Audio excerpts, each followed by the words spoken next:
Hello, everybody, and welcome to the Sunday edition of the Daily Objective. I am your host, Mark Pellegrino, and I am teamed up again with my good friend and I can't say you're a co-host. You are a host as well.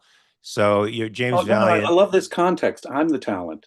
Yeah, yes, yes. You're the talent. You're the talent that we all look up to. It's great. I always love sharing the stage with you and talking issues with you because you always have the capacity to take it so much deeper than most of us could because of your great philosophical background and your legal background too.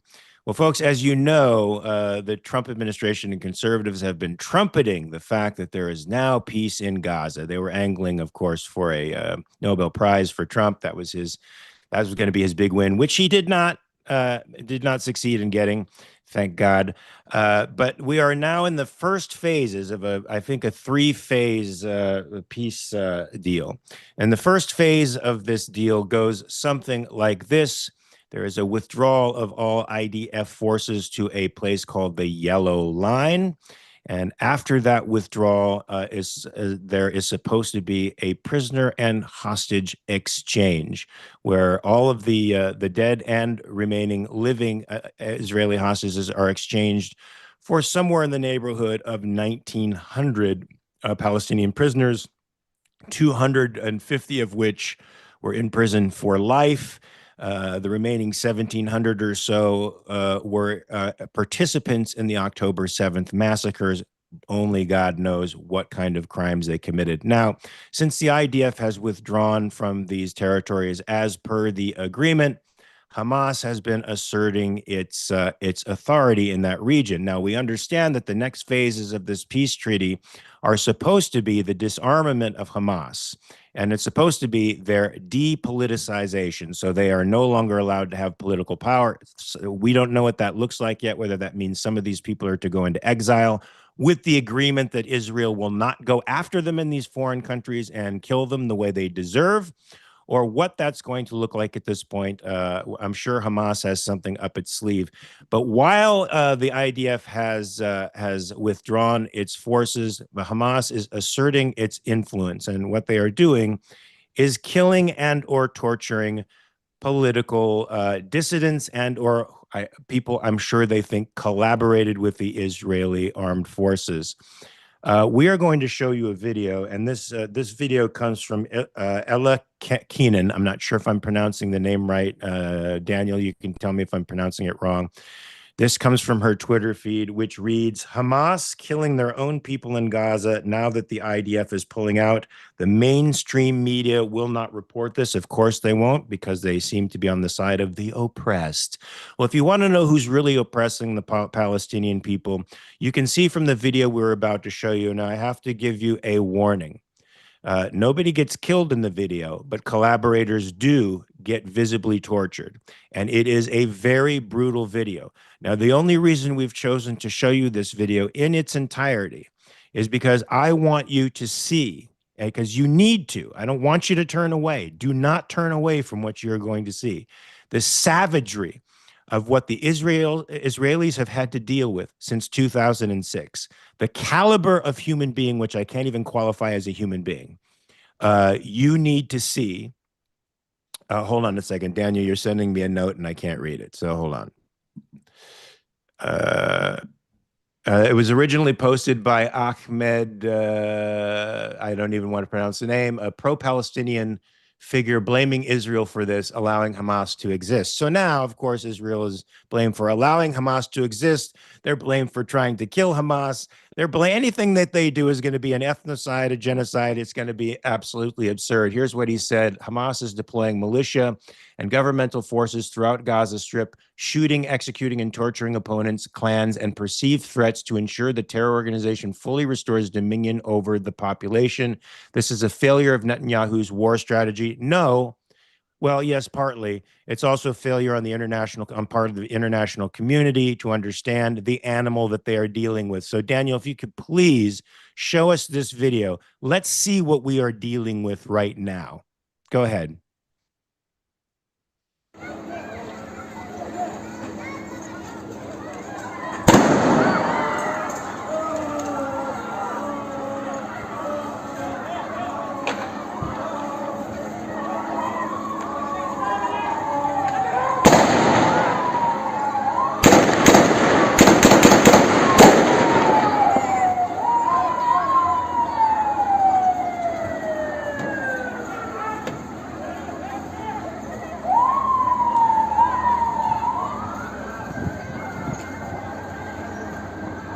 الله عليكم وجاء الله عليكم انا بني ادم ماليش حاجه والله ماليش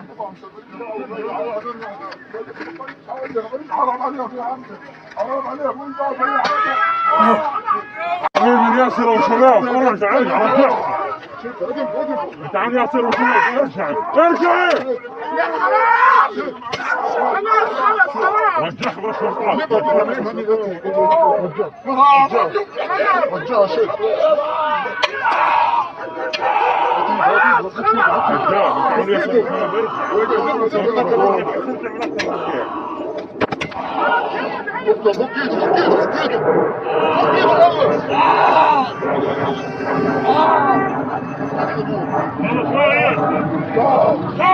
هذا من جماعة ياسر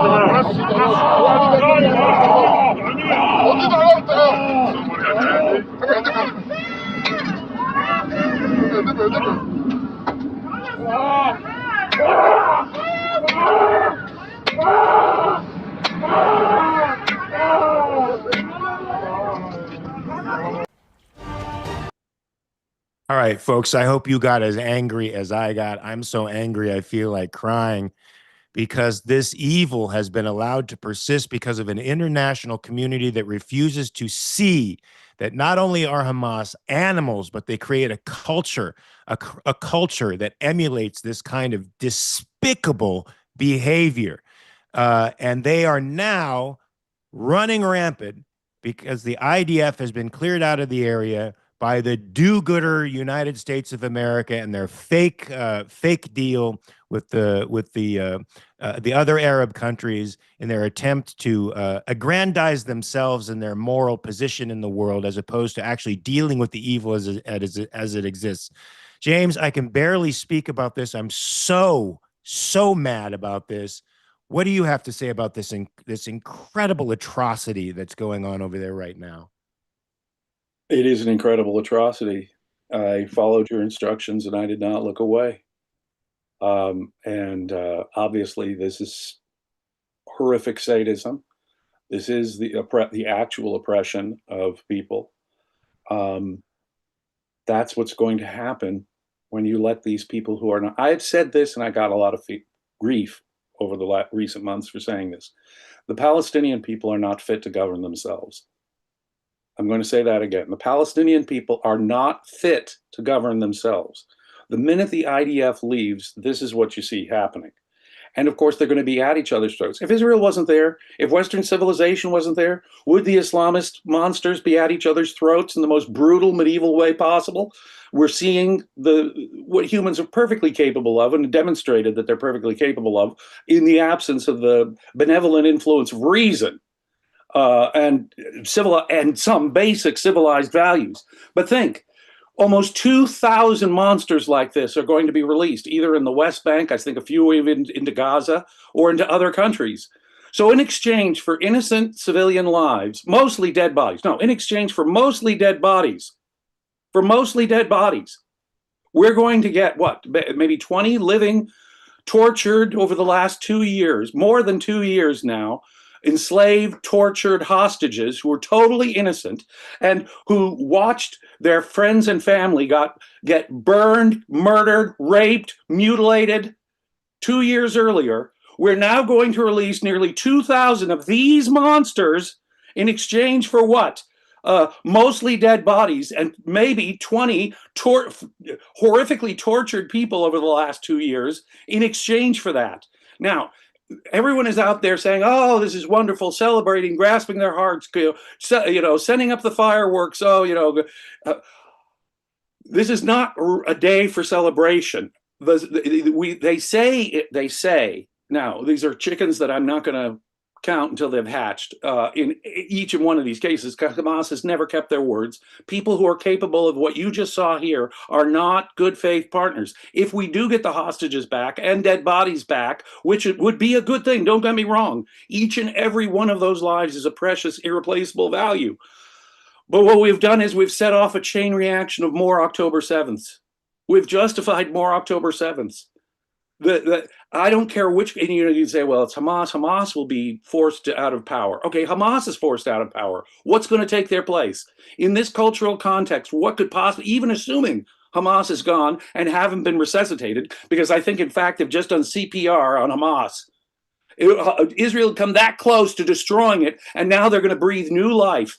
They're waiting to feed them. They're waiting to feed the people, the perpetrators that did the very thing you just saw here on tape. So they're waiting to feed, support, subsidize, rebuild, so that these monsters, or an equivalent monster, at best, an equivalent monster, or near equivalent monster, takes control and in charge. And you've just released now almost 2,000, including perpetrators of the nightmare of on October 7th. So my compassion extends to the hostages for sure, but my compassion does not extend to their torturers. My compassion extends to the hostages for sure, but it also extends to the hostages of the future, to the victims of future October 7ths, which are now almost guaranteed to happen. Yeah, mercy to the guilty is an injustice to the innocent folks. And for all of those people who are fighting for Hamas and quote unquote Palestinian liberation, I hope this little video was an educational exercise for you into seeing who the actual oppressors of the Palestinians are. Let's not forget that in a similar prisoner exchange, Yahya Sinwar got out. Yahya Sinwar, who murdered Palestinians and Israelis. He was in jail for life for killing 4 Palestinians and some Israelis, murdering them and torturing them, by the way. That's how he made his bones in Hamas. And while in prison, saved by an Israeli doctor from a malignant brain tumor. You know, if there was a God and if there was justice in the world, in that part of the world, they should have let him die the way he should have died 10 years or 15 years before October 7th, and then October 7th may not have happened. But instead, he was released. His malignancy was released into the world, and there are some who actually hold this creep, this disgusting psychopath up as a martyr for liberty. You are totally fucking deluded. He was a psychopath, and the Islamicist movement is pathological. And until you take care of the Islamicist movement, whether it's Hamas or Islamic Jihad or the radical elements of the Palestinian Authority or ISIS or Al-Qaeda or some other idiotic, insane, medieval group, this same kind of violence will continue to perpetuate because they have an overarching goal, and that is the destruction of Western civilization and the establishment of an Islamic caliphate. Now, yes, they don't have the power to do it over the Western states, but the Western states have been demoralized for decades and decades and decades and no longer have confidence in their own values. And so you have the perversion of Canada and England and France egging on this narrative by recognizing a Palestinian state in the United Nations, probably one of the most corrupt things those nations could do. And the leaders of those nations should be ashamed of themselves, because it is in part because of their permission that this shit is going on right now. Go ahead, James. I'm killing myself here with rage. Well, it's worthy of extreme rage. It would be inappropriate affect. I don't need to tell you, you're an actor. It would be inappropriate affect to not be outraged, enraged, disgusted at what we're seeing, because these monsters are being given back control over the Gaza Strip.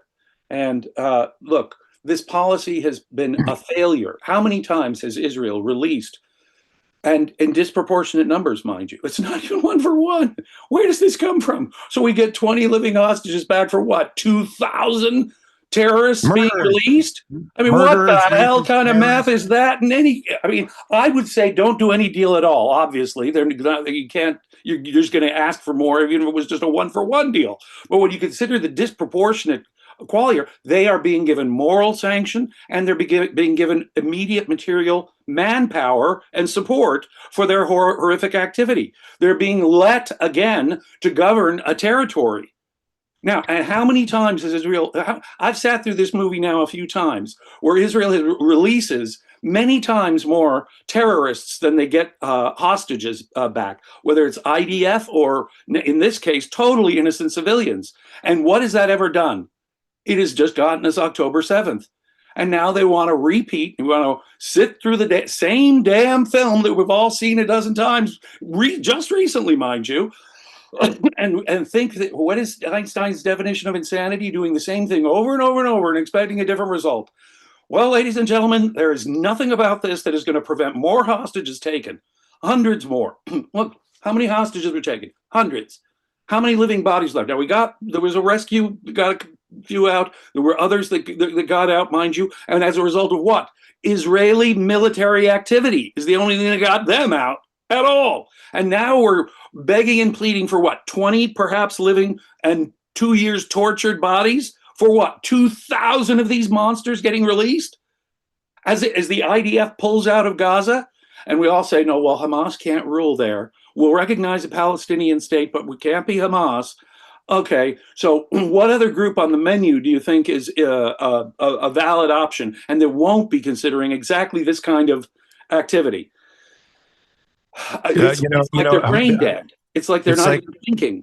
They are brain dead. They are brain dead because there's a narrative of oppressor oppressed. There's the colonialist, imperialist narrative. The Marxist vibe the virus has infected their brains, and they can't see beyond that. Hamas is not acting like a power right now that is going to disband and give up. It's acting like a power that is retaliating against those who cooperated with Israel, the smart ones, the dissidents, the people who probably want freedom and want the war to end, the ones who cooperated with the free state over the authoritarian state, and they are reasserting control over that area again. That's not the appearance of a power that is attempting to lose its control and leave the people of Gaza alone. Your own Brooke had it right, I think. From the very beginning, he called this. When this war started, he said, look, Israel has to act immediately, like within the next 24 hours. Of course, it took them about 2 or 3 weeks to act decisively. And then he said they needed to do this while public opinion was on their side. He understood, I guess, being a native from the country and being a Jew as well, even though he's secular, that Israel has sort of a shelf life with respect to the amount of love and respect the rest of the world will give it. And it has to take advantage of that shelf life because it's very short. And as the world demonstrated, once the war started kicking in and Israel had to do what it had to do, people started turning against Israel. He also said that they had to fight. They had to hope that the hostages would survive, but fight as if they were dead. I could not agree with that more. Of course, there was domestic pressure on Netanyahu to make sure that didn't happen. There's the altruist ethics dominating Israel, dominating the rest of the world community and judgment of Israel that says they have to sacrifice themselves for the lesser value, which are, frankly, the Palestinian people and the terrorists and the acolytes of the terrorists. And so instead of bombing this place into oblivion and actually completely repudiating Islamicism, they did it piecemeal. They warned the bad guys that they were coming. They sent IDF soldiers in there who will now either be left with traumatic psychological issues for the rest of their lives, traumatic injuries that they'll have to deal with for the rest of their lives, when their lives were more important than the Palestinian lives on the ground. And that's something we objectivists get hit for all the time, that we could possibly claim that Israelis should consider their lives more valuable than the Palestinians. But it's something that I stick to because they're on the moral high ground. James, what do you have to say about this? Oh, yeah. When someone's shooting at me, I kill them. Their life is not only less valuable than mine, their life is an actual threat to mine, and I'm going to kill them if I need to stop the physical threat to me. I have every right to do so in the name of life, in the name of life. For me and for any other innocent victim that might be out there from this aggression. The power of morality. You were talking about your own Brooke saying we have to act and immediately. I mean, within hours, not days. And it is true. There's a ticking clock. Ayn Rand said this too. After the Iranian hostage crisis, there's a sort of ticking clock that happens. The longer you wait. Now think of the power of morality in this context. If the victims themselves don't have the moral self-confidence to say, I'm sorry, there's an immediate reaction. There's going to be a lot of hell to pay. A lot of you guys are going to die. There's going to be some real unpleasantness. And we have the moral backbone to stand up and start delivering the pain to the bad guys. Immediately start delivering pain and death to the bad guys. What was the world going to think? Sitting back, the third party out there in the audience watching this. Well, if you guys don't have the moral righteous, the moral high ground. Don't feel the moral righteousness of your cause. If you guys are waiting around and sitting on your hands for days and weeks and months, I mean, it was weeks before Israel even started to do anything, much less do anything really significant. It should have been hours. It should have been at most days. If we're talking about, well, is this going to go carry on for the next, it's not even going to be really for months that we're really going to get serious about occupying Gaza, you've already lost. You've lost because you've lost the moral game. You said, we don't have the moral righteousness on our side. This is a confused moral situation. The rest of the world is going to react. Well, if they don't think they're in the moral, if they think they're maybe got dirt on their hands, the idea is that you cannot give sanction to something this evil. You've got to name the evil for what it is, and you've got to react as if it is evil and the threat to human life that it is. Think of it. It is, and the guy you quoted, it is in a sense Netanyahu's fault that this is happening. Hamas should not be around. Hamas should not be around. I blame Mr. Netanyahu and Trump for the continued existence of Hamas, which should have been taken care of 2 years ago. It should have been all over in 2023, and here we are now coming toward the end of 2025. This war should have been over in 3 weeks, tops. 3 weeks, tops. And if this thing wasn't dealt with back in October of 2023, or at least by the end of 2023, what you've done is you've conceded the moral case. It's no wonder the world you've enabled the gigantic PR machine that the Palestinian movement has been able to generate on social media to create a narrative that sticks with people, irrespective of whether it's true or false. It's false, but they throw it out there, and it becomes a truism for the rest of the world, and they've enabled that to happen. Now, look. The Israelis have been accused of genocide and ethnic cleansing for decades now. Even their careful prosecution of this war, with their attempt to parse out the innocent, quote unquote, civilians from the bad guys, they've been accused of ethnic cleansing and genocide. When they move people from a place that's where there's going to be a hot war, they're considered ethno cleansing. If they kept people there and just annihilated the region, they're genociders. There is no way in which they can win with an international community that is guided by the ethics of altruism. Altruism is a corrosive moral force. It has disarmed Israel, it disarmed their moral strength in the face of a savage enemy that has no ethics whatsoever, that needs to be wiped off the face of the freaking earth. Islamicism is a retrograde philosophy. It's savage. It's seeking to implant itself in the Western world. This is not some fucking right-wing conspiracy. This is what is happening, and it needs to be stopped unapologetically.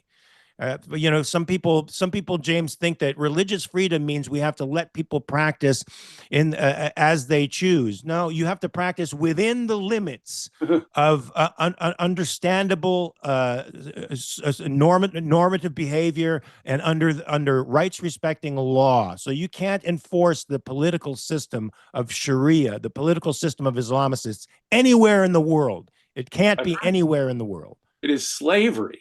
It is slavery. It is murder. Now, people say altruism. We complain about altruism. Altruism is not about being nice, ladies and gentlemen. Altruism is not about being generous or kind or helping out those you think need help. No. Altruism is lining up to be someone else's lunch, lining up for the sacrificial altar. And that is exactly what they demand of Israel, and they demand of civilization. So when Israel or America is engaged in war, their soldiers must die. Their civilians must continue to take it and be at risk. And so what we've just experienced, what we're experiencing here, and what everyone is celebrating and cheering and popping the champagne corks and throwing the confetti for, is something that in the long term is just a giant sacrifice. You've just sacrificed future victims. Now, they're going to say, of course, the future is something that's unseen, right? Use the Bastiat language here. We can't see that invisible future out there. But until we focus our eyes on that future out there, okay? Because we have some experience with the past already. And once we let that experience with the past inform our present policy, this is no grounds to celebrate. I am happy. I will be happy, and I'm not counting those chickens yet until they are released, but I would be happy if they're released, only under these circumstances, that only guarantees more death, more destruction, and they demand that Israel line up, in effect, at the sacrificial altars of altruism. Altruism is about human sacrifice. And you talk about freedom of religion. It does not include, if you're an Aztec, say, believe in the ancient Aztec religion, the right to engage in human sacrifice, to go take children and tear their hearts out, living children on the top of your temple. No, that's not freedom of religion. It's violating someone's rights. But it is altruism. It is the altruism that's present with mysticism. You've got to give up the value of your child to propitiate the gods. And you think, okay, well, that's propitiating the gods. That's an ancient primitive idea. That's what we're talking about with Islam. They are deeply mired in a mystic collectivist philosophy, little better than the ancient Aztecs. And so what is our response? Now, that is less forgivable, because we have gone through an enlightenment. We should know that, wait a minute here, you're just asking me to line up to be someone's lunch. You're asking me to sacrifice. You're asking future victims to take it so that we can get these victims from these monsters who will continue to survive and be able to take and kill more. This is madness. This is anti-life. There is no space in which liberty and Islamicism can live simultaneously and coexist with each other. It is impossible. It's either one or the other. And the sooner you get that through your minds, the better for all of us. James, we have to wrap up here. There is a Sunday Spark coming up right after this. It'll be an interview with Anders Ingmerson. I hope I'm saying that right. The link for it is in the chat. James, thanks for joining me today on this Sunday morning. I'm sorry to have to hurt you with those images and to the audience with those images, but we need to see reality clearly before we can move forward properly. Just like you say, James, it's always an honor to be with you folks. Guys out there, please wish Israel luck. Wish them, more importantly, clear, good premises to carry on the fight that they're going to have to carry on in the future. I guarantee that it's going to happen. Until next time, folks, we'll see you later. Be safe.